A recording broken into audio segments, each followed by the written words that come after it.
Good morning, students. Today our topic is class 7th SS subject chapter number 21 प्रजातंत्र का संस्थागत प्रतिनिधित्व। तो इससे रिलेटेड मैं आपको एक जो मतदान करने का अधिकार किसको होता है और चुनाव का महत्व क्या होता है ये मैं आपको टॉपिक करा चुकी थी।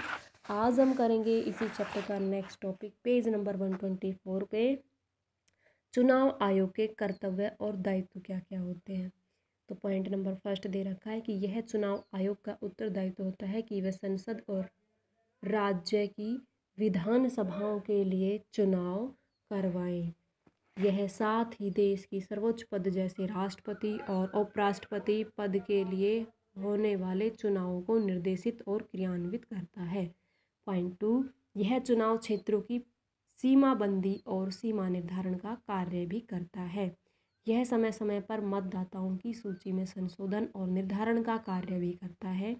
पॉइंट नंबर 4, यह अपने द्वारा निर्धारित मापदंडों के अनुसार राजनीतिक दलों को मान्यता प्रदान करने का कार्य भी करता है।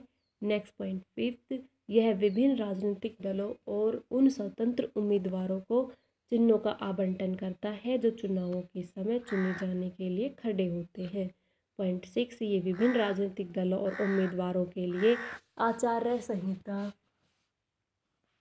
का निर्देशन करता है और इस प्रकार से चुनाव के समय धन शक्ति का दुरुपयोग को रोकने का प्रयास करता है।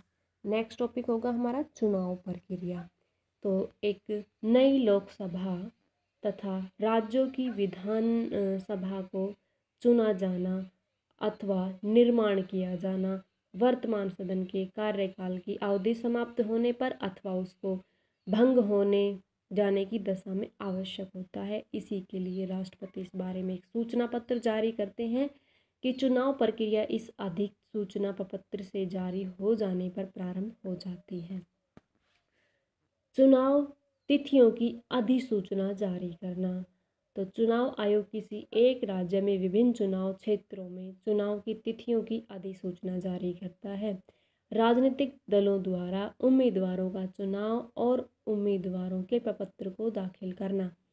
चुनाव आयोग उम्मीदवार के प्रपत्र को दाखिल करने की अंतिम तिथि यहाँ पे घोषणा कर देता है।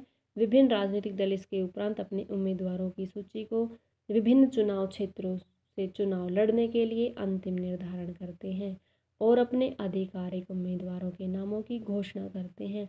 इसके साथ ही स्वतंत्र उम्मीदवार भी चुनाव लड़ने के लिए अपने उम्मीदवारों के प्रपत्र को दाखिल करते हैं। अब यहाँ पे कुछ राजनीतिक और कुछ उनके चुनाव चिन्ह भी दे रखे हैं कि राजनीतिक दल कौन सा है तो दल बता रखे हैं और उनसे संबंधित उनका चिन्ह क्या होता है वो चिन्ह भी दिखा रखा है। तो ये है राजनीतिक दलों के चिन्ह। तो यहाँ पे 6 राजनीतिक दल दिखा रखे हैं। 6 में से पहला होगा हमारा भारतीय जनता पार्टी जिसका चुनाव चिन्ह है कमल का फूल। नेक्स्ट पॉइंट है हमारा कम्युनिस्ट पार्टी ऑफ इंडिया जिसको हम शॉर्ट में CPI भी बोल देते हैं। इसका चुनाव चिन्ह होगा या आरक्षित चिन्ह होगा मक्का का पौधा और हंसिया। नेक्स्ट होगा कम्युनिस्ट पार्टी ऑफ इंडिया, ये मार्क्सवादी है जिसका चुनाव चिन्ह होगा हथौड़ा, हंसिया और सितारा। नेक्स्ट होगा भारतीय राष्ट्रीय कांग्रेस, इसका चुनाव चिन्ह होगा हाथ। फिर है बहुजन समाज पार्टी जिसका चुनाव चिन्ह है हाथी, सिवाय असम, सिक्किम और पांडिचेरी के। फिर है हमारा राष्ट्रवादी कांग्रेस पार्टी जिसका चुनाव चिन्ह है घड़ी। तो ये मैंने आपको बताई है, ये 6 हमारी पार्टियों के नाम हैं जो राष्ट्रीय दल है यानी कि राष्ट्र के लिए जो, क्योंकि कुछ यहाँ पे राष्ट्रीय दल और क्षेत्रीय दल अलग अलग होते हैं। तो ये तो हमारे पूरे यानी कि एक जो देश के लिए दल बनाए गए हैं वो हैं ये 6 दल और 6 दलों के ये है चुनाव चिन्ह। अब हम बात करते हैं पॉइंट नंबर 2 जमानत राशि। तो यहाँ पे चुनाव आयोग उम्मीदवारों के प्रपत्र की गहनता से जांच करता है। इसके उम्मीदवारों के प्रपत्र जिसमें गलत या असत्य सूचना दी जाती है अवैध और अमान्य घोषित कर दिए जाते हैं। नेक्स्ट है चुनाव चिन्हों का आवंटन। चुनाव आयोग स्वतंत्र रूप से खड़े उम्मीदवारों को और साथ ही नए दलों को भी चुनाव चिन्हों का आवंटन करता है जो प्रथम बार चुनाव में खड़े हो रहे हैं। राजनीतिक दलों के द्वारा चुनावी घोषणा पत्र का जारी करना। विभिन्न राजनीतिक दल अपने चुनावी घोषणा पत्र को घोषित करते हैं अथवा जनता के सामने अपने चुनावी घोषणा पत्र को लाते हैं जिनमें अनेक नीतियां और कार्यक्रम का वादा किया गया होता है। तो ये अब हमारे विभिन्न क्षेत्रीय दल और उनके चुनाव चिन्ह दिखा रखे हैं। ये तो थे हमारे राष्ट्र के राजनीतिक दल और ये है हमारे क्षेत्रों के दल, यानी कि ये डिस्ट्रिक्ट ये राष्ट्र के आधार पर है, ये हमारा स्टेट वगैरह के आधार पर है। तो इसमें हमारे 8 दल हैं जिसमें पहला है असम गण परिषद जिसका हाथी चिन्ह है, नेशनल कांग्रेस जिसका हल है, श्रोमणी अकाली दल जिसका तराजू है चुनाव चिन्ह, तेलुगु देश party cycle, Trinamool Congress Trinamool, DMK उगता हुआ सूरज, AIDMK 2 पत्तियां, शिवसेना धनुष और बाण। तो ये हमारे पार्टियों के नाम दे रखे थे, इन्हीं के सामने चुनाव चिन्ह दे रखे हैं। तो इसके बाद होता है हमारा नेक्स्ट पॉइंट चुनाव प्रचार। तो चुनाव प्रचार कब किया जाता है? विभिन्न राजनीतिक दलों के उम्मीदवार और स्वतंत्र उम्मीदवार मतदाताओं के झंडों, पर्चों, पत्रों, स्टिकरों इत्यादि का वितरण करते हैं, उनका समर्थन और चुनाव में उनका अपने पक्ष में मत डालने का निवेदन करते हैं। वे साथ ही सभाओं और चुनाव रैलियों का भी मतदाताओं को रिझाने के लिए आयोजन करते हैं। उनका यह चुनाव प्रचार मतदाता होने से 48 घंटे पहले ही रोक लगा दी जाती है। अब है मतदान। जब मतदान समाप्त हो जाता है तब मतदान पेटियों को सील बंद कर दिया जाता है और पुलिस की सुरक्षा में मतदान गिनती केंद्रों पर ले जाया जाता है।